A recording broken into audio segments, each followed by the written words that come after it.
Temu ishlayaptimi? Bizni yuklarimiz qolib ketyapti.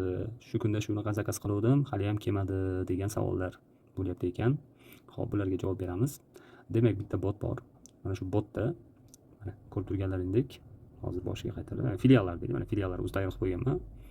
Mana bu filiallardan misol uchun xohlaganini tanlaysizlar. Toshkent shahar, Toshkent viloyati, Andijon viloyati, mana shu hamma filiallarimiz ishlayapti. Misol uchun o'zimizdan Namangan viloyatini tanlaylik. Namangan viloyati. Mana Namangan viloyatini tanlaganimizda Namangan, Isfarxon, Yangiqo'rg'on, Kosonsoy, Pop, Norin, Uchqo'rg'on, Mingbuloq. Daji mana o'zimizning filialimiz bor bu yoqda, mana Popchodak, Sardoba biznes markazlari bor. Endi shulardan o'zimnikini Popchodak tanlayman. Mana tanlaganimda Namangan viloyat Popchodak filiali, ya'ni nomerim chiqdi mana 94 504 54 45. Endi lokatsiya ustiga bosaman. Mana lokatsiya birmas-ikkita chiqib ketdi. Bu lokatsiya. Yuklaring bilan bog'lanmoqchi bo'lsanglar, mana shunaqa qilib foydalanib so'rasanglar bo'ladi yuklaringni. Behijolat hamma viloyatlarda, o'sha 12 ta viloyat bo'lsa, hammasida filiallarimiz bor.